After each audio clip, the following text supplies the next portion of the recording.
सुनो, एक गिलास पानी देना। क्या? एक गिलास पानी ले आओ। ना तो मैं आपकी नौकरानी हूँ और ना ही आपका छोटा भाई जो आपका हुक्म सुनते ही दौड़कर आपके लिए गिलास पानी ले आऊं। मेरे बाप के घर में मेरे एक इशारे पर 10 नौकर हाथ बांधे खड़े रहते थे। ये मत भूलिए कि मैं एक अमीर बाप की एक लौती बेटी हूँ। आप तो उम्र में बड़े हैं ना, किससे किस तरह की बात की जाती है इतनी तमीज तो आपको आनी चाहिए। Mind it.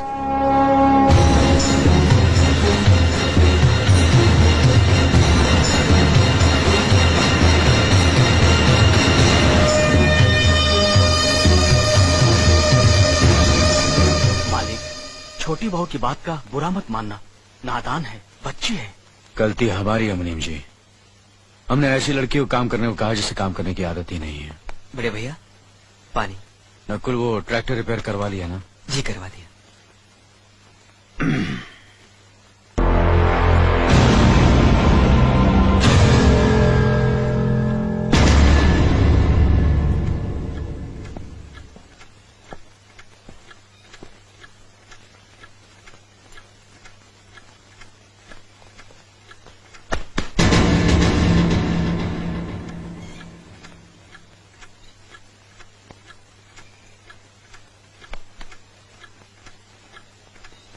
इसे मैं फेंक देता हूँ बड़े भैया, आप चाहिए।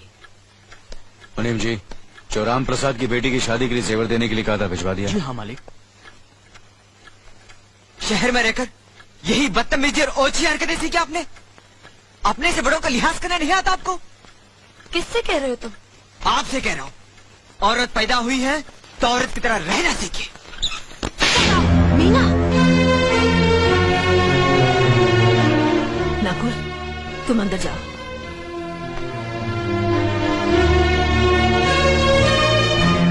पागल हो गई हो तुम? औरत होकर एक मर्द पर हाथ उठाती हो? इतनी ऊंची घराने की बहू होकर ऐसी नीच हरकत, शर्म नहीं आई तुम्हें? कौन सा ऊंचा घराना? ये जहाँ सिर्फ एक आदमी राजा है और बाकी सब उसके गुलाम। मीना, चिल्लाइए मत। आप मेरी सास नहीं है। जिस तरह आप इस घर की बहू है वैसे मैं भी हूँ। बहू हो तो बहू की मर्यादा में रहो। मर्यादा की रस्सी में तो आप जैसी जाहिल और गवार औरतें बनती हैं। मुझ जैसी पढ़ी लिखी मॉडर्न जमाने की लड़की नहीं। Uneducated idiots. Excuse me, I am not an illiterate. I am a graduate from the University of Allahabad. I am aware of the modernization of women, but I have not forgotten my culture, my customs, my traditions and my values, and most of all, I'll never ever forget that I am an Indian woman. Modern जमाने की औरत भी औरत ही होती है। उसे भी मर्द ही ब्याह कर ले जाता है, मर्द को ब्याह कर वो नहीं ले जाती। जमाने ख्याल और लिबास बदल देते हैं, औरत की शरीर की बनावट नहीं। लोग तुम्हारे ख्याल की लड़कियों को लज्जत का सामान भले ही समझते हो, इज्जत के काबिल कोई नहीं समझता। इज्जत आज भी उन्हीं औरतों की होती है जिनकी आंखों में हया हो, लाज हो, शर्म हो। हम नहीं कहते कि तुम बंदिशों में रहो, लेकिन अपने दायरे की सीमा को मत भूलो। लड़की जब अपने माँ बाप के घर होती है तब उसके कांधों पर अपने ही घर की इज्जत का बोझ होता है, लेकिन जब वो बहू बनकर ससुराल जाती है तब उसके कांधों पर एक नहीं 2 परिवारों की इज्जत का बोझ होता है। आज जिस तरह तुमने नकुल को तमाचा मारा, अगर उसी तरह उसका भी हाथ उठ जाता तो तुम्हारी क्या इज्जत रह जाती? कभी सोचा तुमने? क्या बात है मीना?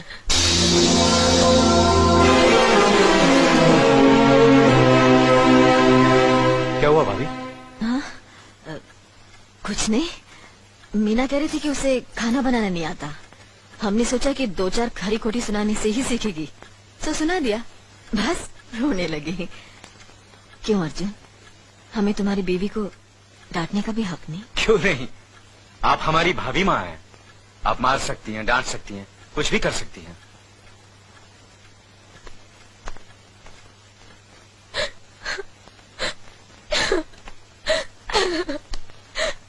मैंने भूल की जो मैं लोगों के बीच आ गई। मेरी तो इस घर में कोई इज्जत ही नहीं है। जब देखो तो सब मेरी इंसल्ट करते रहते हैं। मैं कब से रो रही हूँ, तुम पूछ भी नहीं रहे हो कि मैं क्यों रो रही हूँ। बेकार रो रही है तो कौन पूछेगा? अच्छा, तो मैं तुम्हारे लिए और इस घर के लिए बेकार हो गई हूँ। अरे बेकार तो तुम हो गए अपने परिवार के बीच में रहकर। मैं कब से बोले जा रही हूँ और तुम हो के सुन ही नहीं रहे हो। इंसान की चीख सुनकर लोग शुभ अशुभ का विचार करते हैं, लेकिन जब मेंढकी को जुकाम होता है उसकी चीख की कोई परवाह नहीं करता। ये मत भूलो कि जब मेंढकी चिल्लाती है तो आंधी और तूफान आते हैं। आंधी और तूफान आएंगे तो उसका नतीजा तुम्हें ही भुगतना पड़ेगा। तो फिर ठीक है, अब मैं तुम्हारे साथ तब भी रहूंगी जब तुम मेरे साथ मेरे डैडी के घर रहोगे।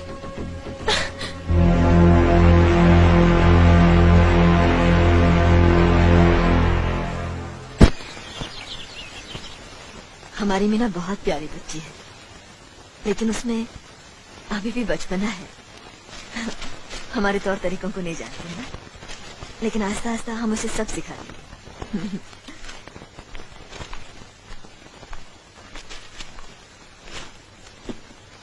बड़े भैया, ये अपने घर जाना चाहती है। जाना भी चाहिए। 4-5 महीने हो गए, मायके की याद भी आती होगी इसे। और अर्जुन, तुम्हारे ससुर जी तुम्हें कई बार बुला चुके हैं, तुम भी कुछ दिनों के लिए हो आओ, तुम्हारा मन भी बहल जाएगा। अगर ये वापस लौटने के लिए जा रही होती तो मैं जरूर जाता, मगर ये तो हमेशा के लिए इस घर से जा रही है। कैसी बातें कर रहे हो? अगर तुम दोनों के ख्यालात एक दूसरे से नहीं मिलते तो इस मामले को घर की 4 दीवारी में बैठकर आपस में सुलझा लेना चाहिए। बहू शहर की पढ़ी लिखी लड़की है, उसे गांव की रीति रिवाज के बारे में क्या मालूम? ये तो तुम्हारा फर्ज बनता है अर्जुन कि तुम उसे हमारे तौर तरीके सिखाओ। सिखाने से कोई फायदा नहीं बड़े भैया, ये खुद को इस माहौल में डालना ही नहीं चाहती, इसलिए भेज रहा हूँ। अच्छा, तो तुमने फैसला भी कर डाला? बड़े भैया, बात यह है कि मैंने मीना को। तुम बहुत समझदार भी हो गए हो ना, तो फिर तुम्हें इतना तो समझ लेना चाहिए, अगर बहू अपने आप को बदल नहीं पा रही है तो तुम बहू के मुताबिक बदल जाओ। आखिर वो तुम्हारी पत्नी है, उसका साथ देना तुम्हारा धर्म है। तुम्हारे भरोसे ही तो उसने अपनी सारी जिंदगी सौंप दी तुम्हें। अर्जुन, मेरे दर पर तुम तड़प उठोगे, तुम्हें तकलीफ होगी तो मैं रो दूंगा, क्योंकि हम दोनों एक ही मां की संतान हैं। खून का रिश्ता है हमारा, मगर पत्नी का नाता उससे कहीं ज्यादा गहरा होता है, क्योंकि वो पराये घर से आकर अपनों से कहीं ज्यादा अपनी हो जाती है, परछाई बन जाती है हमारी। पति शरीर है तो पत्नी उसकी आत्मा है। पत्नी ही पति के जीवन को सही अर्थ देती है, उसे कामयाब बनाती है। पत्नी के बगैर पति बेजान और बेमाने हो जाते हैं।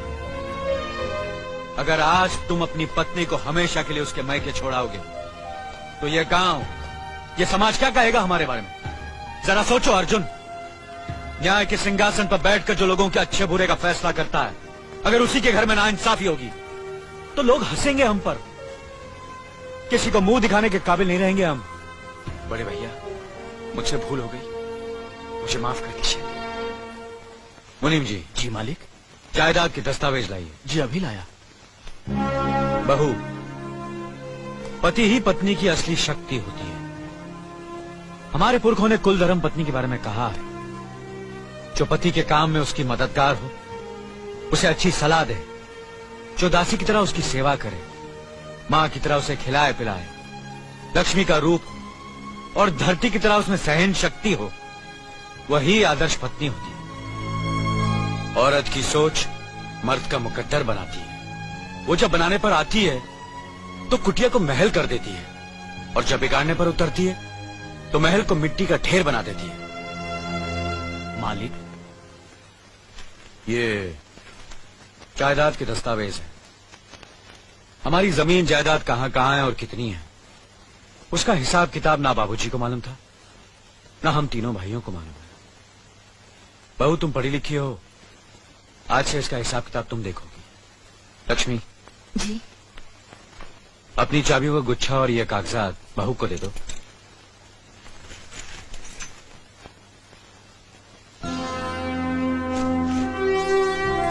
आज से तुम इस घर की मालकिन हो। तुम जहां कहोगी, जिस कागज पर कहोगी, हम तीनों भाई चुपचाप आंख बंद करके दस्तखत कर देंगे। जैसा कहोगी वैसा ही करेंगे। बस एक ही विनती है बहू, हम तीनों भाइयों को अलग करने का ख्याल अपने मन में कभी आने मत देना।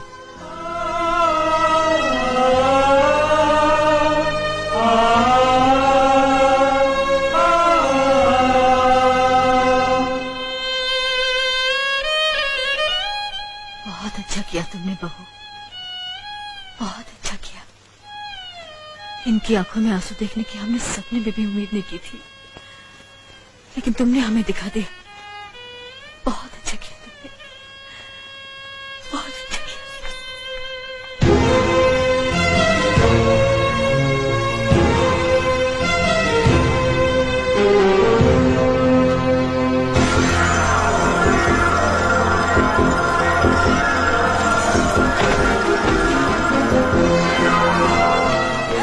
मीना, मीना, क्या हुआ बहू? मीना, मनी जी जल्दी से डॉक्टर को बुलाइए।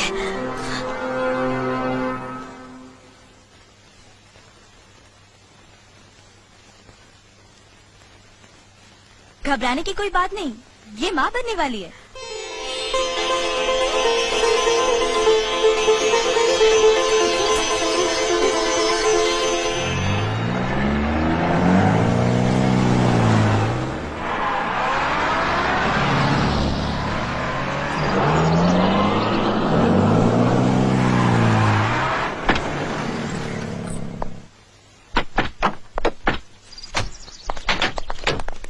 आप लोग यहीं ठहरिए, मैं ठाकुर साहब से मिलकर आता हूँ।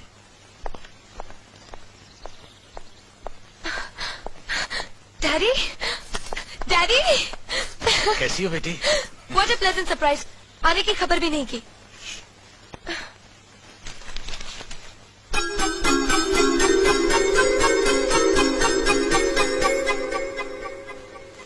ठाकुर साहब, पाए लागू। समधी जी आप अचानक यहाँ कैसे? तशरीफ रखिए, बैठिए ना। आपके बराबर बैठने की मैंने कभी गुस्ताखी नहीं की, तो आज कैसे करूंगा? बहुत दिनों बाद हम लोग मिल रहे हैं। कहिए आपका कारोबार कैसे चल रहा है? आपकी कृपा और आशीर्वाद से ठीक ही चल रहा है। दिल्ली में इंडस्ट्रीज मिनिस्टर के साथ कब की अपॉइंटमेंट ली है? कल सुबह 11 बजे सर। इनकम टैक्स केस का वकील ने कहा है कि 15 तारीख की हियरिंग में मामला क्लियर हो जाएगा। आज एक्सपोर्ट का माल जापान के लिए जहाज से रवाना हो जाएगा ना? जी हाँ सर। नमस्ते ठाकुर साहब। नमस्ते नमस्ते नमस्ते। अरे दीनानाथ जी, आप लोगों ने यहाँ आने की तकलीफ क्यों की? मैं आपकी संस्था के लिए गवर्नर साहब से बात कर चुका हूँ, आपका काम हो जाएगा। धन्यवाद, बहुत बहुत। अरे गोपीनाथ जी, होम मिनिस्टर ने वादा किया कि आपके भाई का ट्रांसफर जल्दी ही हो जाएगा। Thank you sir. Daddy, good morning daddy. Good morning my child. आप कहीं जा रहे हैं क्या? हाँ बेटी, एक जरूरी काम से दिल्ली जा रहा हूँ, अपना ख्याल रखना। ओके। Okay, bye. पास में ही फैक्ट्री के लिए जमीन देखने आया था, सोचा आपके दर्शन करता चलूं। अब इजाजत दीजिए। इतनी जल्दी कैसे जा सकते हैं आप? भोजन तो करते चाहिए। माफ कीजिए, आप तो जानते ही हैं, बाप बेटी के घर का खाना तो क्या, पानी भी नहीं पी सकता। शहर में रहकर भी अभी भी आप इन बातों को मानते हैं? शहर में रहूं या गांव में, मैं अपनी परंपरा और संस्कार कैसे भूल सकता हूं? आखिर मैंने इसी मिट्टी में जन्म लिया है। अच्छा, चलता हूं। अजी, कम से कम बेटी से मिलकर उसकी कुशलता तो पूछ लीजिए। ये क्या कह रहे हैं आप?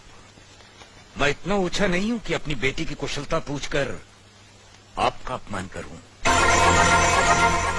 ठाकुर साहब, ये तो मेरी बेटी का सौभाग्य है कि वो इस मंदिर जैसे पवित्र घर में बहू बनकर आई, और फिर आपकी छत्र छाया में तो वो कुशल हो गई।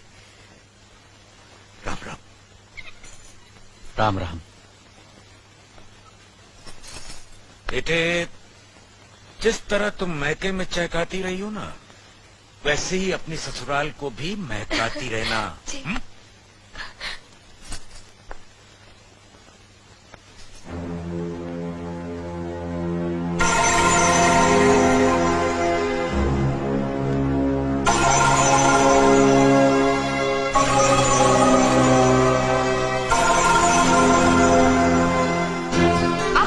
बड़े हैं ना, किससे किस तरह की बात की जाती है, इतनी तमीज तो आपको आनी चाहिए।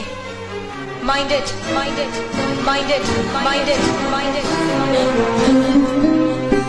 बड़े भाई, मुझे माफ कर दीजिए। क्या हुआ? मुझे माफ कर दीजिए। ये क्या कर रही हो? अपने पापों का प्रायश्चित कर रही हूँ। मैंने आप जैसे देवता का अपमान किया है, आपका दिल दुखा है, मुझे माफ कर दीजिए बड़े भैया, मुझे माफ कर दीजिए, मुझे माफ कर दीजिए। लक्ष्मी, मुझे माफ कर दीजिए बड़े भैया, बड़े भैया मुझे माफ कर दीजिए, मुझ पर तरस खाकर मुझे माफ मीना कर दीजिए बड़े चलो भैया। तुम ऐसे नहीं बैठना चाहिए, मुझे माफ इससे बच्चे पर असर पड़ेगा बेटे। मैं आपकी भी दोषी हूँ दीदी, आपने जेठानी की जगह माँ बनकर मेरी गलतियों को बर्दाश्त किया और मैं अभागन आपकी बेटी न बन सकी। मुझे माफ कर दीजिए दीदी, मुझे माफ कर दीजिए। अब चुप भी हो जा। तो हमने कब तुम्हारी बात का बुरा माना? हाँ रोते नहीं, रोते नहीं।